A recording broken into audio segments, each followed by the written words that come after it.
I've been without internet for a little while. I thought I'd show some things that I found during that time. So the first one of them is what I like to call the analog, the analog pause buffer, but first I want to show how to activate analog so that you can turn it on and off during playing. And then I'll show you a use of it that I found. So it requires some hardware manipulation to make this work, because normally you can't turn analog on and off while playing this game. Basically, I can't show you it, but what you have to do is you have to first remove your controller, which will pause the game. And then what you're going to have to do is you're going to have to plug in the controller and then very quickly toggle analog after you plug it in. So I'll try and get that now. And if you got it, you'll be able to toggle analog. So I got it first time, which is good. So now I'm able to turn analog off while playing. And when you turn analog off, it pauses the game like you're in a cutscene. And, well, if I unpause using start, then I can't move because analog's not turned on. And then when I turn it back on, it pauses again. So that's pretty cool, but it doesn't seem to have any real use. I haven't found any way to skip cutscenes or anything with it, but what I have found is this analog pause buffering, so I'll try and show it with this waterfall here. So if I turn off analog so that it pauses, what I can do is I can press start, which unpauses the game, and analog at the same time, and it'll either like do nothing or it'll like kind of advance by maybe 1 or 2 frames, which is kind of useful for like, I don't know, messing with things that have a tight timing like this. And you can see it moved maybe, I don't know, 2 or 3 frames or something. It wasn't very much though. So what I can do with this is I can use it to test something related to the boat glitch, which you may or may not have heard me talk about before. Basically it's a glitch with the boat, where you use the boat and you pause on the first frame or 2. I'm not sure how precise it is. And then you unpause after the length of the boat cutscene. And it spawns you in a very weird place. And I've been able to use it to death warp before, but I'd not quite figured out why, so I guess I'll talk about that for a minute. When you ride the boat, when you do the boat glitch going from Misty to Sandover, if you jump off the boat, you'll just fall into the void. And the water just won't function at all. You'll just die. But when you go to Misty, usually the water will work. I figured out that it's actually due to your position, and when you go through a certain position the water loads. And what you can do is if you jump off with a really good, like really precise timing, basically as soon as the cutscene ends, or sorry, as soon as you teleport over to Misty, you can actually void and you spawn at the start of Misty. But the timing is so tight that I'm not sure if it would be really a good idea to go for it in the run. So I can use the analog buffer to do that now. I don't need to show it normally first, I'll just do it like this. So now I've got to wait for at least 23.5 seconds, and I don't have a watch on me or anything, so I'm just going to wait a bit longer. The boat cutscene is 23.5 seconds long.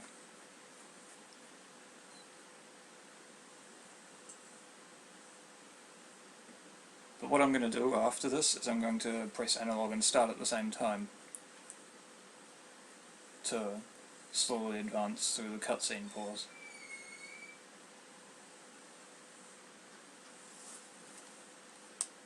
I think this is probably long enough, so I'll start it now. So yeah, as you can see, you see like a glitchy thing here, and then I'll do it again.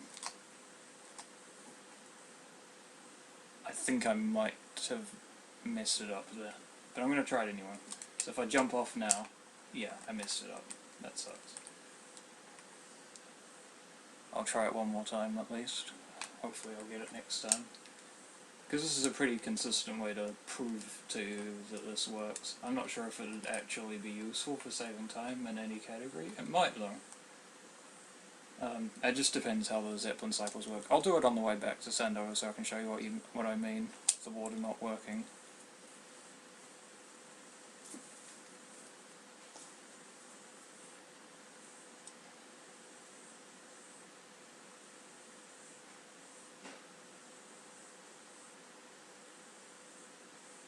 Also, I apologise if you can hear cicadas.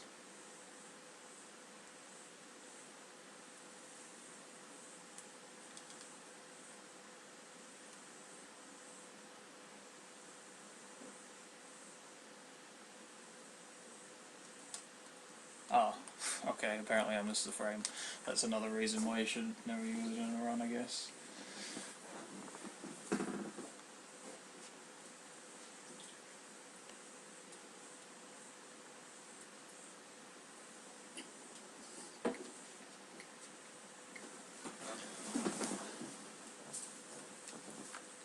Okay.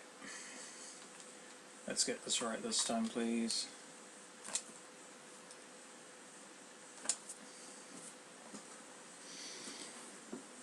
If it doesn't work this time, I'll just cut the video and stitch it together.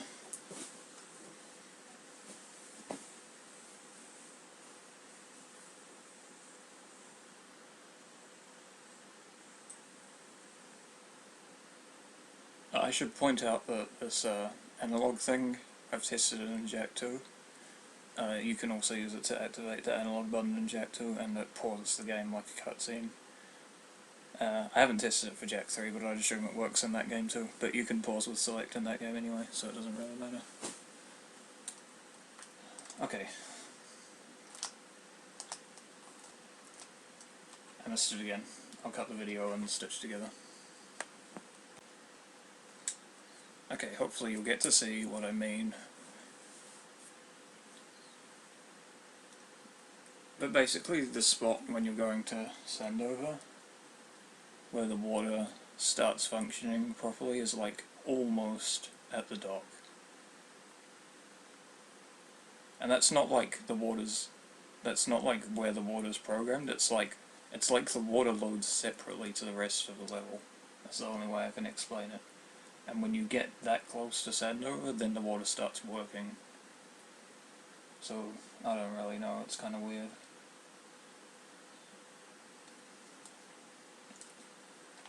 So that's what I mean.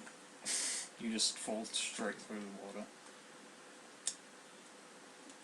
And now I just have to show you how it works on Misty with the Deathlock.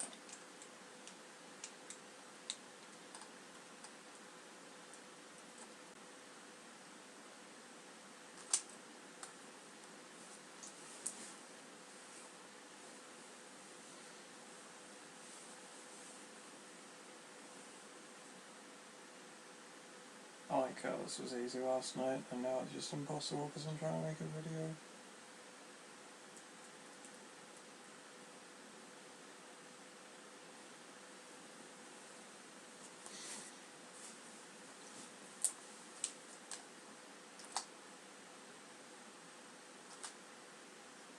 That looks pretty weird. Okay. That's what we want. So now, before I unpause, I'm going to make sure analog's on, which is not, because I'm going to need to jump off the boat and dive, and hopefully die in the void. Like that. And as you can see, I warp up here. So, I mean, it could save time, it could change the cycles, it could change them for better or worse. And obviously Misty's done differently in different categories as well. So I don't know exactly if it will change anything. It might change something in one category and not another. But it should be looked into, I think. I'll go on to Jack 2 now and show you some other things. Okay, so before I show you what I was going to show you, I actually want to talk about something really random and funny that happened. You see this thing here? I like jetboarded into this, and it threw me up really high and into that wall, out of bounds, and it only happened once and I wasn't able to do it again. But it looked really, really cool. It was like this thing, kind of like that, but it threw me to the left. Anyway, that's not what I want to talk about. So, I noticed something, and I'm using invulnerability, and I don't think it affects it, but I'll test that later. When you die in lava, I guess I'll show you that, or acid, you like bounce and lose all your health, and then you die again. Like the second time you hit it, you die. But if you're Dark Jack, you bounce, and then you hit the floor and you transform, and then you bounce again, and then you hit the ground a third time and die. Now, what I found, and it might trick me if you tries to get this, is that you can actually jump on, I think it's 1 frame after the transformation happens. And you can double jump and get on the ledge, and basically it's another way to get zombie glitch, which is quite interesting. And it's also zombie glitch, not the like lava walking glitches. It's actually zombie glitch. All the enemies still target you. You can still use the jetboard, pull out guns, etc. And bonking kills you instantly. I mean, I'll try a couple more times to get it, but if I don't, then you can try it yourself, because I found an even easier way by using the same thing to do this. I just want to try and do this because it's pretty cool. And looks really silly.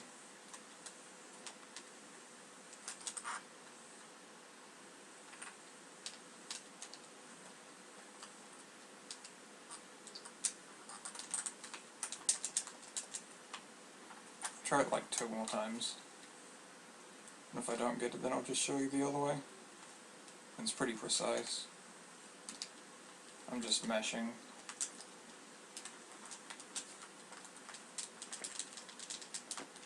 There we go. So, I now have zombie glitch, and I better kill these guys actually, because if I bonk on them, then I'll die. But yeah, I have zombie glitch. I'll get to the checkpoint, and then I'll die.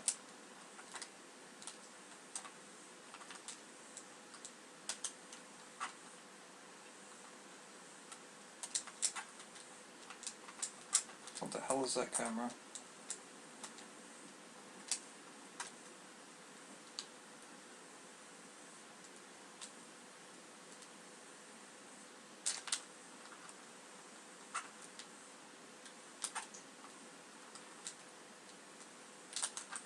Okay. I should have the checkpoint now, right? I hope so. So, like, it's zombie glitch. If I bonk on something, which I'm probably not going to be able to do now, there we go, I'll die. So the even easier way is, it took me a while to find this spot. There might be another spot where you can do it, but basically you just jump in here, and it'll bounce you onto this thing, and then you transform, and then you'll still be alive. It's like the easiest way to get zombie glitch I've ever seen. It's easier than the... That was a weird bonk. It's easier than the cannon one in Sentinel Beach. Like, this is like 100% consistent. You can just do this over and over again to test things with zombie glitch if you wanted to. I don't know if there's any use for zombie glitch in this game for death warping or something, but I mean, this level's not exactly convenient. You're going to die probably in an actual run if you try and get zombie glitch here. I would not want to try and do this on 0 health. There might be places you can do it in the dig site, I guess, but I haven't bothered to look yet. And now I'm going to show you something else. Okay, the last thing I want to talk about is the metal head mesh. As a lot of people know, you can actually start it from outside the building, but I found something kind of interesting, and I don't know if anything can be done with it, but I'll just show you. So I can kind of like start it, jump on the jetboard and be outside the building, and you still have the map there, and you can play the game like this. But I'm going to fail it on purpose to get it over with fast. But if I get a bit further away from the building, something kind of interesting happens. So at the moment, I guess I'll just tell you what's going to happen. Like when I finish this, it's going to keep my position, and I'm still going to be like outside the building, and the camera will kind of like zoom to me.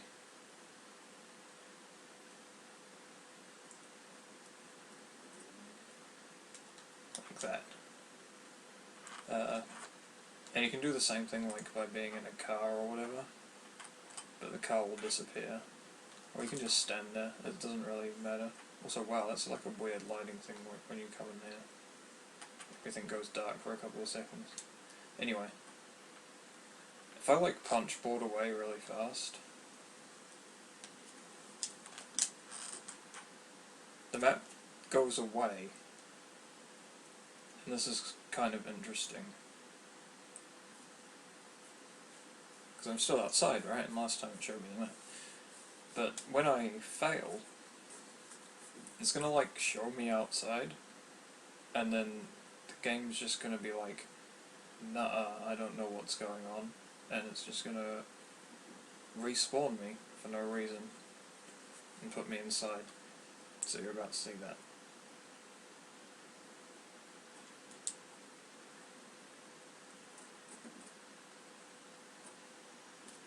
Like that. I'm not sure why that happens.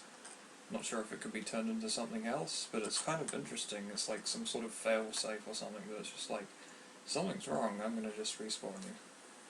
I'm gonna try and do this for an added bonus.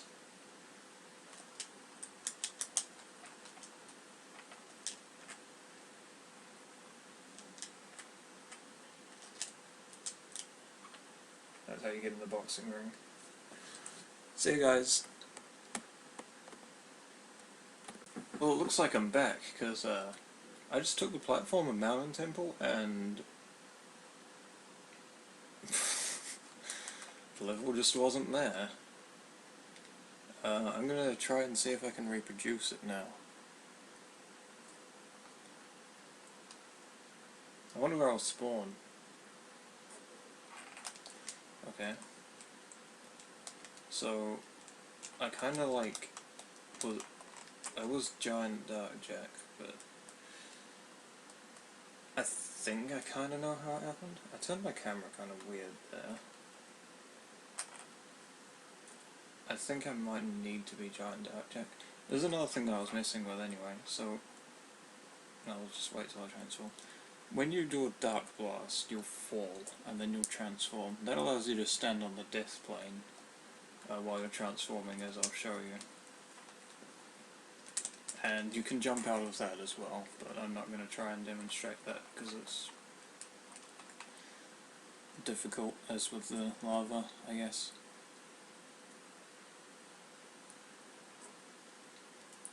I'm going to try deload the level again though, because that was really weird. And that's kind of cool, I guess.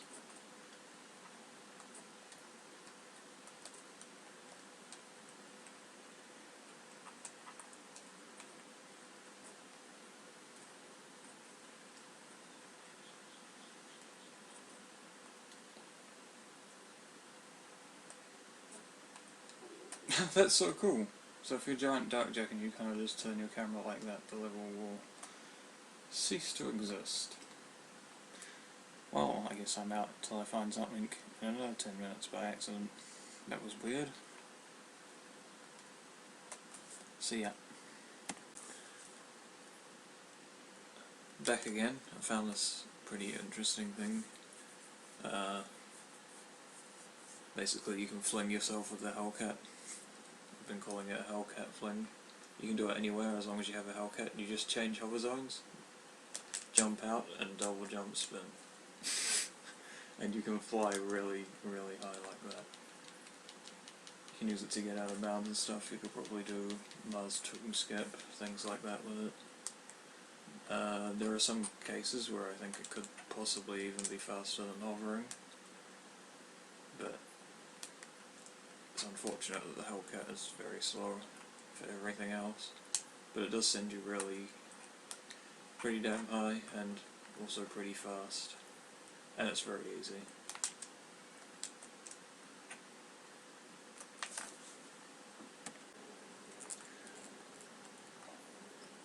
Here's something you could probably do in like a Hogwarts run or something.